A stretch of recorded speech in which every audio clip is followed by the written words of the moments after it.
Well, if you're faced with a situation that you want to change, there's basically two main choices. You can find a solution, or you can remove the cause of the problem. And removing the cause of the problem is much more advisable and much more effective, because, we can run around trying to find solutions when what we need to do is to remove the cause of the problem, and then we don't need a solution. And the cause of the problem is that we have been manipulated into a five-sense body-computer-mind level of perception. Now, what this creates is a false identity, so that we look in the mirror and we think the reflection is who we are, when that's the reflection is the vehicle that we're experiencing and allowing us to experience this reality as the body-computer conduit to this virtual reality universe. And if we come from that level, that false self-identity, we are going to think in terms of limitation. I can't, I have no power, little me, what can I do? And therefore we're going to look to others to protect us, to tell us what to think, and all the rest of it. Fundamental to everything is moving our point of observation from I am the reflection in the mirror to I am infinite consciousness having an experience. I am not my name. I'm not David Icke. David Icke's the name of my experience. It's not who I am. I am all consciousness. So are you. So is everyone listening to this program. So is everything in all existence.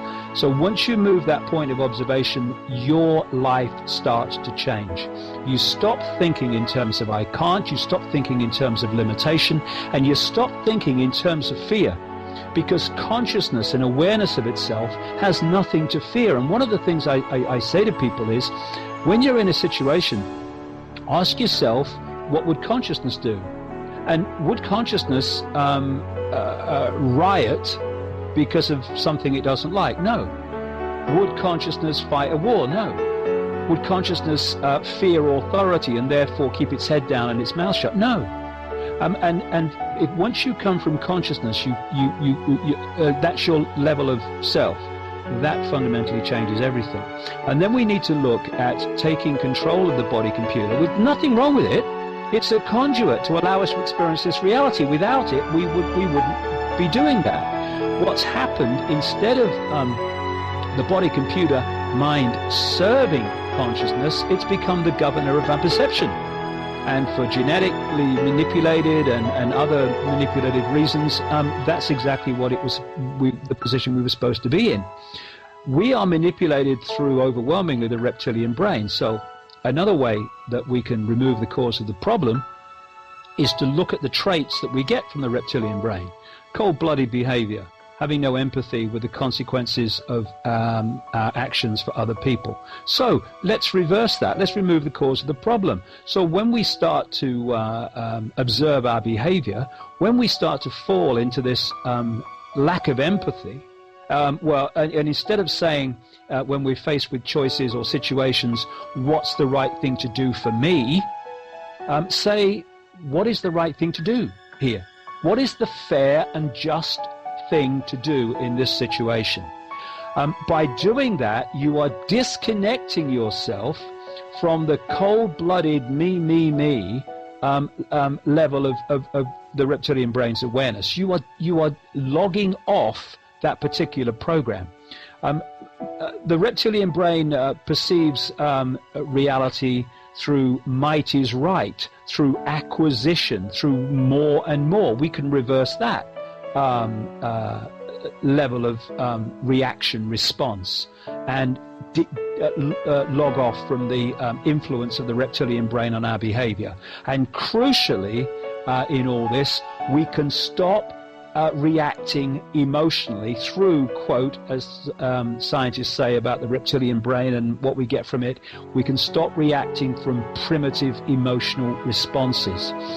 Once we do that, instead of reacting out of fear, reacting out of fight or flight to situations that we face, be it a pandemic, a situation in our lives, terrorism, whatever, we calmly take a deep breath, take a step back, and look at it calmly and sensibly before we make a decision on how we're perceiving this situation. By doing that, we are disconnecting ourselves from one, if not the major mechanism of human control, which is to trigger these primitive emotional responses, all of them based on fear and the survival mechanism. Going on from that, consciousness is always has been and always will be. Consciousness doesn't die, just as we don't die, we withdraw from the body computer. That's what we ludicrously call death. It's like, if I'm sitting here when I finish this interview, I'll shut the computer down and I'll go off in the front room. Symbolically, I've died, because my computer has, its life force has been switched off, and me, consciousness, has left the room, has left the reality. So consciousness doesn't die. Consciousness is eternal. Consciousness is all possibility, all knowing. So from that point of view, what do we have to get caught in these survival responses for? We have nothing to survive, because there is no death. And the fear of death and the survival mechanisms manifest in so many ways and trigger control through the reptilian brain. Fear of death is the classic. Oh, doctor, save me. That's why we give power to doctors and the medical profession and the transnational drug cartel. It's because we have this fear of death. Fear of financial problems, fear of losing your job, fear of losing your partner, fear of what people think of you. All these are expressions of the survival mechanism which allows access to our reality and behavior responses through the reptilian brain. So, again, deep breath. There's nothing to survive. And consciousness, if we access it and flow with it, and I know this from my own personal experience, will always provide what we need. No need to worry about it, no need to panic, no need to, oh my goodness me, what's going to happen? Flow with it and know that what you need will come when you need it. Took me a long time to relax into this, but after a while of going to the brink in my life on so many things, when it was almost about to collapse, and right at the moment it was about to collapse, the cavalry arrived in some form, and eventually I took the hint and I thought, this is telling me something. And what is it telling me? No need to worry about anything. And I stopped worrying, and my goodness me, how that disconnects you from these primitive emotional responses which control us. Yeah. You become laid back and at peace with self and at peace with the world. So I'm dealing now with all this real challenging information on one level and all these things that are going on, but I am as calm as you could imagine. I have no fear of it, I have no panic of it or anything, because I've gone into this space of everything will come to me as I need it, and I'm not going to worry about the future. I'm just going to live in the now. And that's another key thing, the understanding that there is no time. Everything happens in the now. People say, but there's a past. Okay, what happened? Where are you when you think of the past? Oh, well, I'm in the now. Yeah. Where are you when you think of the future? Well, I'm in the now. Yes. The past and the future are mental constructs which we experience in the now. And if we get pulled into the past of guilt and what if, and we get pulled into the future, oh my God, what's going to happen? I gotta, then we're not living in the now, and therefore we're not living in our power. And I could go on and on and on. There are so many ways that we can disconnect from this system, access our real power, and then this house of cards will come tumbling down. Well, that's what it is. Science has come full circle. Science is always, our science is good science, but it's always been based on the physical and mechanical. We want to explain things in a mechanical way. And that's our science. And it is good science, but it's limited in what it does because of its approach on a mechanical level. If you go and look at these other cultures, you'll find that they all start from that level. Sure, where everything's connected and we can affect this reality with our emotions. They start from there. And our science has been trying to figure all this out in a mechanical way, but it's got to a certain extent now where it's gone full circle and it's come back to mysticism, because that's the only way science is able to explain itself. And science is finding out there is physical and mechanical reasons for this mysticism. Like with this energy that I say people can produce, this love energy that you can produce, if you really want to look at it on a scientific level. I mean, Greg Braden explains it very well. I was talking to you about Greg Braden on the phone the other day. He explains it very well when he says that thought, we manifest this thought in our head, and that thought doesn't really mean anything unless it's imbued with emotion. And it's emotion given to the thought that creates the feeling. And this is what I was saying about this feeling that you can get, this wonderful giving feeling that you can give out to people, and it is literally an energy that you can feel, and you can replenish the energy field with this. And he's explaining that the thought happens in the top two chakras up in your head, what the Indians call chakras, but some modern scientists of our scientists just call them energy points. But they do acknowledge that they exist. The Indians and the mystics call them chakras. So the thoughts manifest in the top two energy centers. The emotion manifests in the bottom two energy centers, or the bottom three. There's three at the top and three at the bottom. And then they meet in the center. And the center is the heart. That's the heart chakra, the heart energy center. And that's what manifests the feeling. And that leaves your heart as an electrical feeling. Your heart is literally an electromagnetic generator, and it generates this energy, and it replenishes the field, it replenishes yourself. You can feel it when you do something compassionate, when you do something really good for someone. You can feel this stuff in your body. You get that great feeling. And if you think about it, it's a physical, tangible, electrical field that you've just generated. And it's been generated by your heart. That's what your heart does.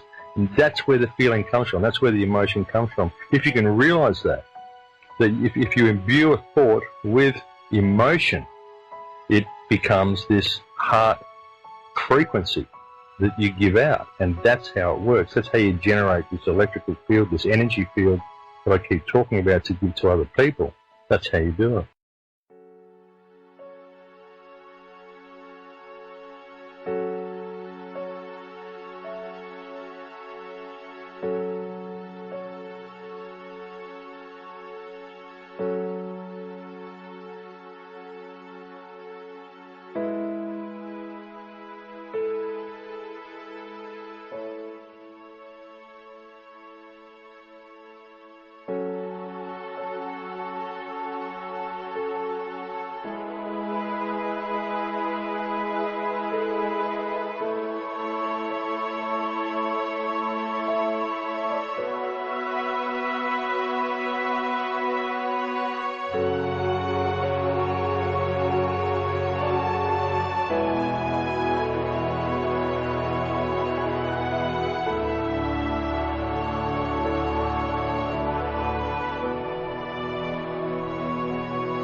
There's only one thing you really need to know.